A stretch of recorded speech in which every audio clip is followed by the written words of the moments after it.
سوچئے، آپ کو اچانک پتہ چلتا ہے کہ آپ کے خلاف FIR درج ہو چکی ہے۔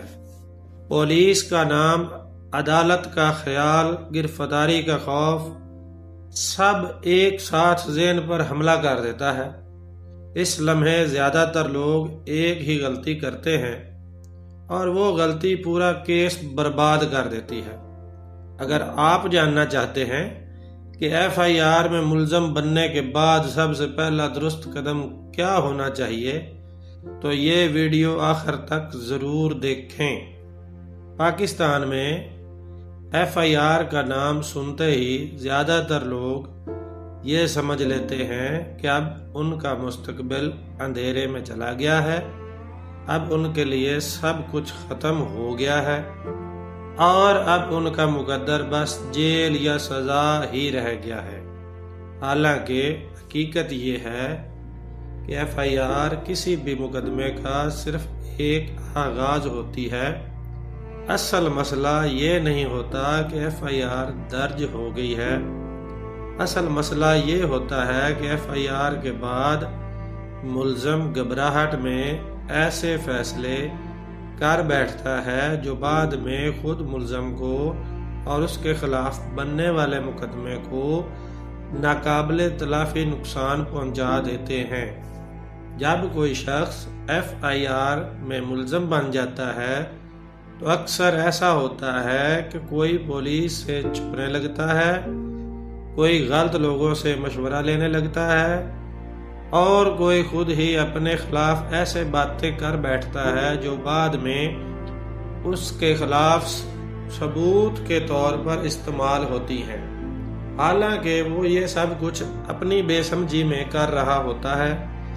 اسے یہ اندازہ ہی نہیں ہوتا کہ ان باتوں کا قانونی مفہوم کیا نکلے گا، کیونکہ وہ قانونی مراحل زندگی میں پہلی دفعہ جھیل رہا ہوتا ہے۔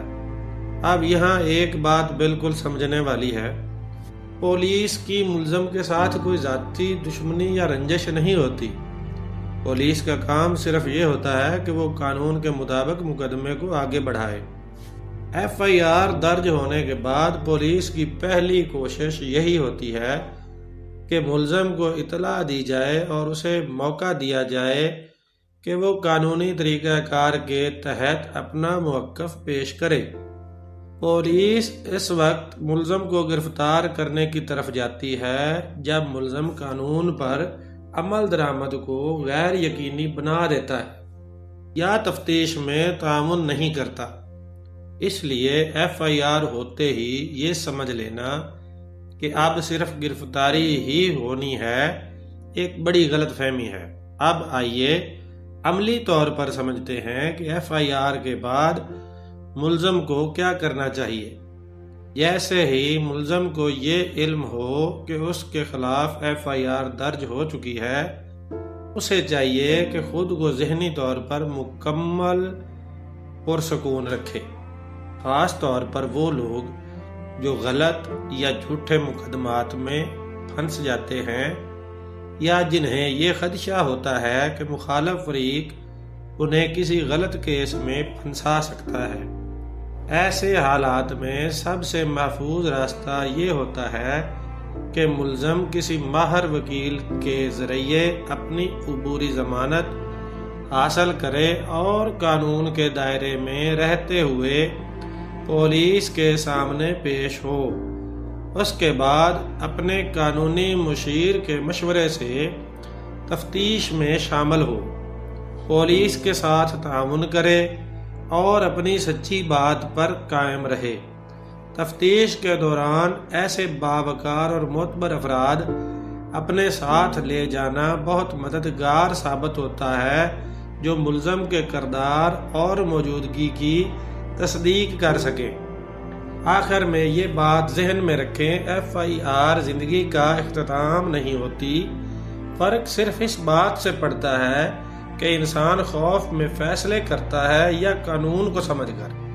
اگر شروع میں ہی درست قدم اٹھا لیا جائے تو قانون صرف سزا دینے کے لیے نہیں بلکہ انصاف قائم کرنے کے لیے موجود ہوتا ہے۔ اگر آپ کو یہ معلومات فائدہ مند لگیں اور آپ کو لگتا ہو کہ یہ باتیں کسی اور کے بھی کام آ سکتی ہیں تو اس ویڈیو کو ضرور شیئر کریں، ویڈیو کو لائک کریں تاکہ ہمیں اندازہ ہو کہ آپ کو کس قسم کی قانونی رہنمائی زیادہ درکار ہے۔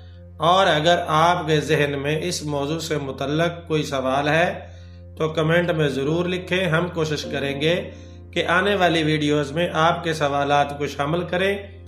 قانونی آگاہی کی ایسی ہی مزید سادہ اور عملی ویڈیوز کے لیے آپ اس وقت دیکھ رہے ہیں ہمارا یوٹیوب چینل قانون پاکستان۔ چینل کو سبسکرائب کریں اور بیل آئیکن کو بھی دبائیں تاکہ ہر نئی ویڈیو کی اطلاع آپ کو فوراً مل سکے۔